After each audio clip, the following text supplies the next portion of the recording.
Funding for Sam Does Random Stuff has been provided by Ellie's OnlyFans, the things she'll do for money. Funding for Sam Does Random Stuff has also been provided by Chef Boyardee Beefaroni and, whatever hell that thing is.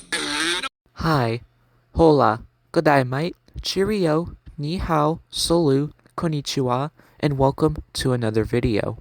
Before we start, thanks for 600 subscribers. Otherwise, this video wouldn't have been birthed from the womb of my brain. Now, who is the best Disventure Camp character? This is a very diverse question in the Disventure Camp fandom because there are many different answers from many different people. Some will say someone like Jake is the best, while others will say someone like Fiore, Alec, Gabby, Tess, just to name a few.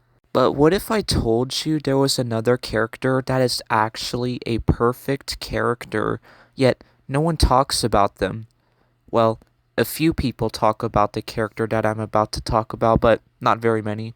Ladies and gentlemen, and the others who don't have a gender or are both, today I will be talking about someone who is not only my favorite Disventure Camp character of all time, but I also genuinely think that they are one of, if not the best character, and that people this whole time have been blind towards them. Please welcome the one, the only, the best Disventure Camp character, Dan. I'm dead serious. This video will be split into 3 segments. 1.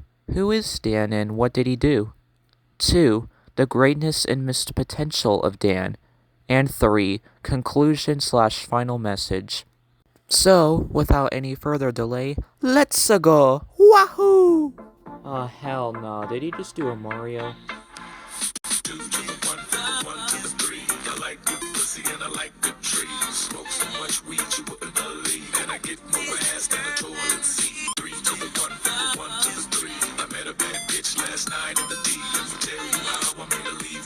So, to start off, who is Dan? Well, Dan is one of 13 other contestants/characters who were in Disventure Camp Season 1. He was a member of the Teal team, lasted till episode 7, and finished 9th place overall. Not too shabby. But what exactly did he do? And right away, we get to one of the reasons why a lot of people in the Disventure Camp community don't like Dan, or at most only neutral to him.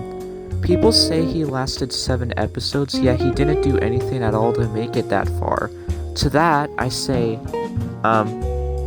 what? Are you people actually blind? Do you need glasses like Dan does? What do you mean Dan didn't do anything? He actually did quite a few stuff. You guys must have just forgotten since it's been over a year since the season came out. So, here's all the things that Dan did during his time on the show. Number 1, he gained a really nice friendship with Gabby. Even if it didn't exactly end in the best way, at least they had a really fun dynamic that was utilized somewhat. Also, they made up in a double greeting by Dobbs, so there's that. Number 2, Dan started the Teal Team Guys Alliance.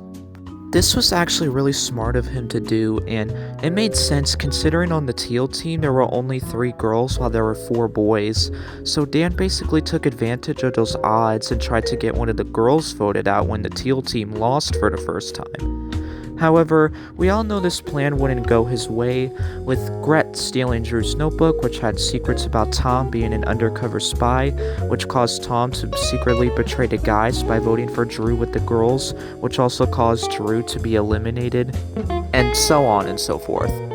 Even if Dan's plan didn't go the way he, planned, he still had a good strategy in mind and made sure to make it happen. And 3, Bro in general actually played the game perfectly. He made sure to round the guys up in an alliance while also being close somewhat with Gabby. All these things put him in a pretty good position on his team, which is why he lasted longer than people wanted him to. He genuinely earned that 9th place. Hell, I think he could have finished a little further. Hate Dan all you want, but you gotta admit, he was strategic and knew how to play. He just had bad luck considering how everything he planned ended in not the best way. So if you still think Dan did nothing even after everything I just mentioned, then, well...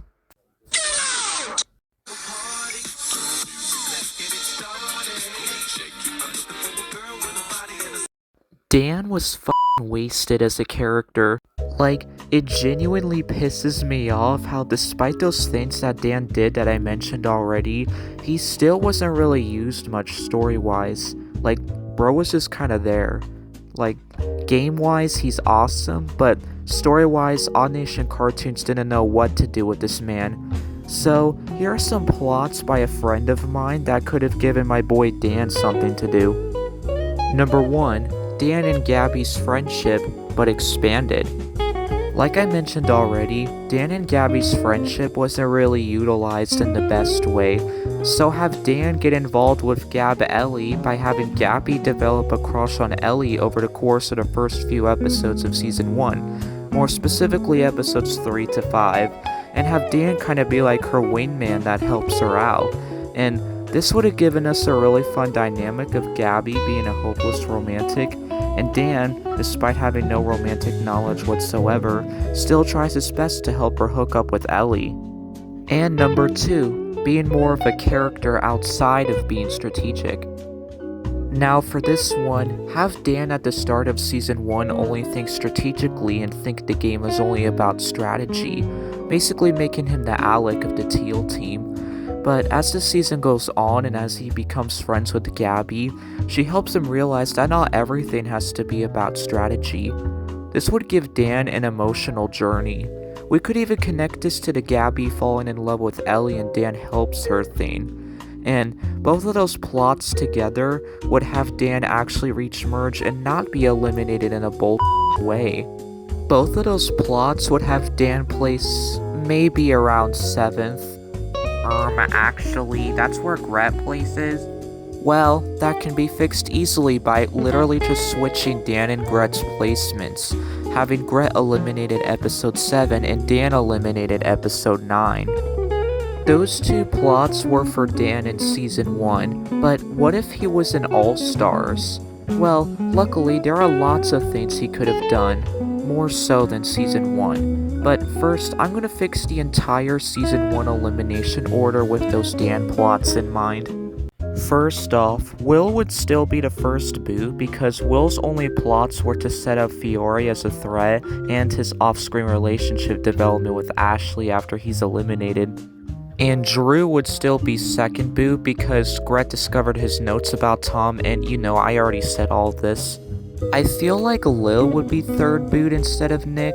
Not only would this fix the first 3 boots being all guys issue, I feel like it made more sense for Lil to leave episode 4 rather than Nick, cause instead of Alec's swing vote being for Nick because he can't stand him, Alec would think more strategically and choose his swing vote to be Lil. She was literally the one who started this alliance that's on screen right now. That makes her more of a threat than Nick. What the actual fuck was this man thinking? Then Nick and Ashley would team up in episode 5 to try and expose Fiore to get revenge after Lil's elimination, and it works. They do expose her using her notebook, but Nick is still eliminated thanks to Alec, Ellie, and Fiore all voting for him, and Ashley is eliminated as well because of Gabby's representative vote, making Ashley and Nick the double elimination. Episode 6 is the exact same as the show. I wouldn't change anything besides making this episode a non-elimination instead of a team swap elimination twist. By episode 7, due to the team swap not happening, Ellie and Gret are still on their respective teams, and when Teal Team loses the challenge, she's the one voted out instead of Dan, because Gabby would actually have sense unlike the actual episode 7. Dan would have been eliminated this episode though because he did have the most votes, but Gabby uses her totem to save Dan, and because Gret had the second most votes, she would be out. Episode 8 and the merge. I feel like with Dan now being here instead of Gret, he wins immunity, but unfortunately Alec and Fiore are able to convince Jake, Tom, and Miriam to vote for Gabby with them, while Dan, Gabby, and Ellie vote for Tom, but it's not enough to save Gabby as she's still eliminated this episode, but Ellie and Gabby still have their kiss and Dan's helpful work paid off, so it's all good. Then episode 9 comes, and with Ellie still being the first one out in the challenge, and Gabby not being here anymore, Dan is forced to work with Alec and Fiore while Tom, Jake, and Miriam go their ways. The killing purge spree still goes the way it goes, Ellie first, then Alec, then Miriam, then Tom, then Jake, and as Dan and Fiore are the final two, Dan is killed by Fiore as she ends up winning immunity. And at elimination, Dan is targeted due to not having his numbers anymore, with Alec and Fiore again being able to convince Jake, Tom, and Miriam to vote Dan as he was their target, while Dan and Ellie vote for Alec. But it's not enough to save Dan, as here is where I'd have Dan go instead of episode 7. Oh, and the final 6 order would still go the way it goes if anyone was wondering.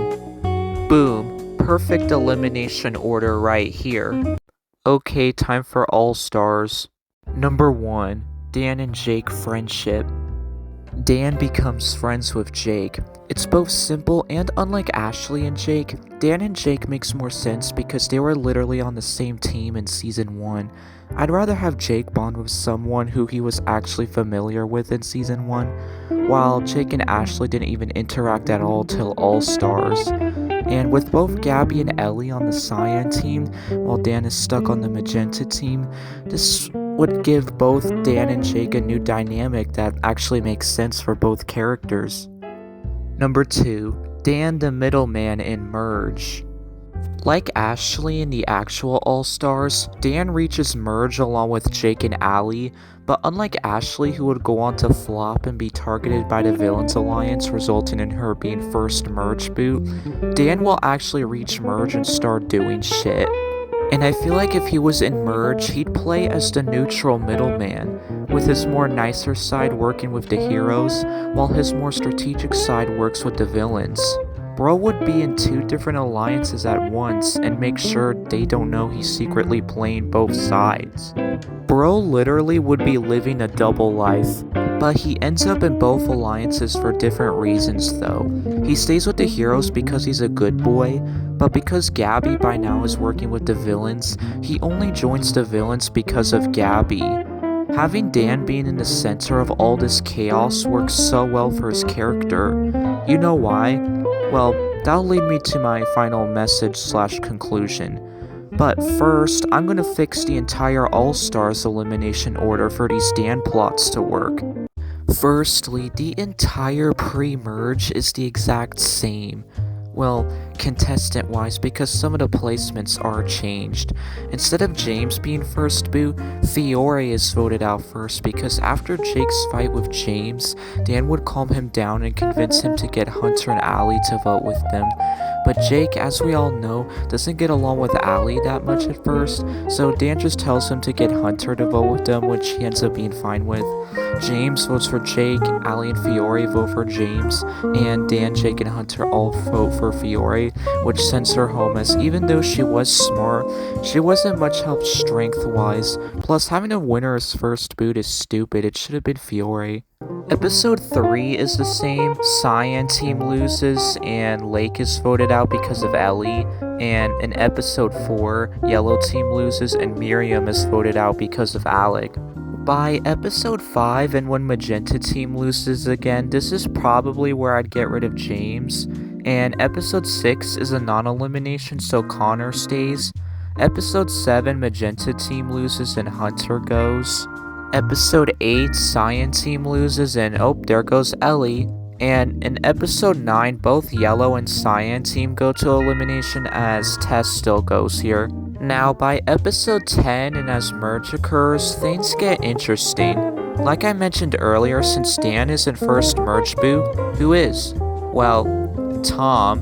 With Dan replacing Ashley and Gabby convincing the villains to have Dan work with them, Tom is targeted and voted out for being a physical threat. Episode 11 is both a non-elimination and it's just a regular challenge instead of giving any previous eliminated contestants a chance to return because, Connor didn't get eliminated episode 6 and is still here. Episode 12, I actually think Allie would get eliminated. By now, Dan is playing both sides and being the neutral middleman, switching back and forth between the heroes and the villains without anyone knowing. Allie would get eliminated because of, you guessed it, Jake. Episode 13, Yule does not get eliminated because I think he would be main villain even though Alec is the leader of the Villains Alliance. So Rhea goes instead because, let's face it, she shouldn't have been main villain again after season 2. And I think Yule had more potential than just being Gret's toxic boyfriend. Episode 14 is the same, except the cringy TikTok challenge is replaced with a different challenge because I want to do you guys justice. There is still an auto-elimination though, that being Gabby. Episode 15, and I'd still have Aiden go for mostly the same reasons as the actual episode. Same with episode 16 and Alec. Episode 17 is the same, Connor still gets his leg and foot broken, but since Rhea isn't here to be the cause, Yule's the one who does this instead. Also, Connor doesn't stay the next episode because, no, that's stupid. He literally just broke his leg and foot, so instead of Greg going, Connor is medically evacuated.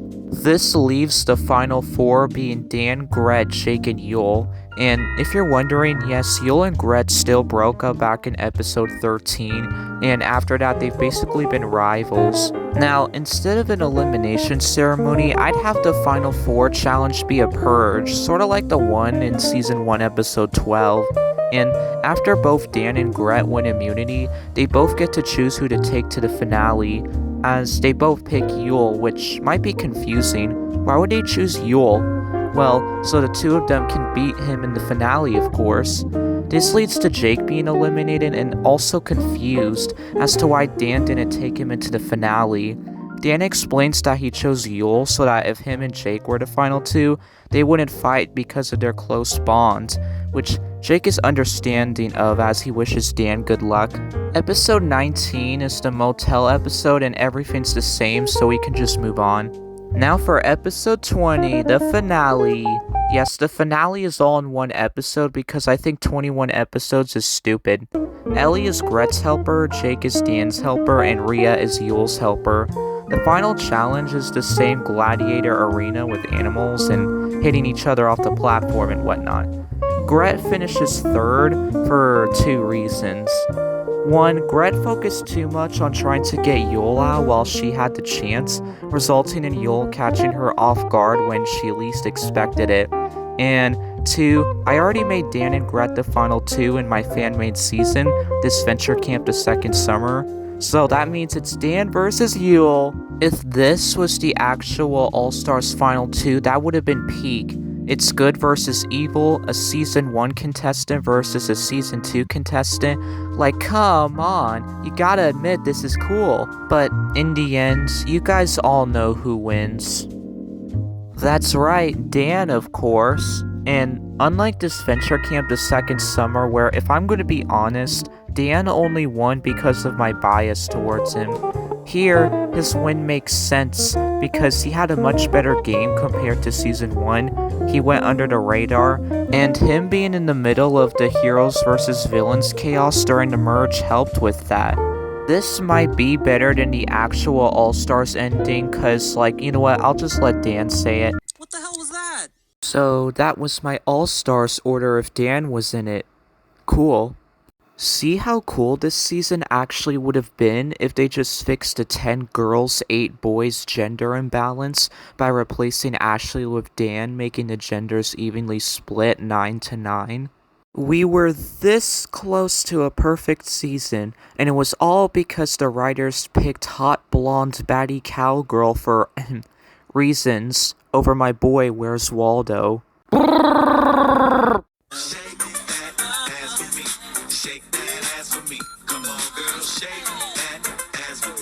So, to answer the question, who is the best Disventure Camp character?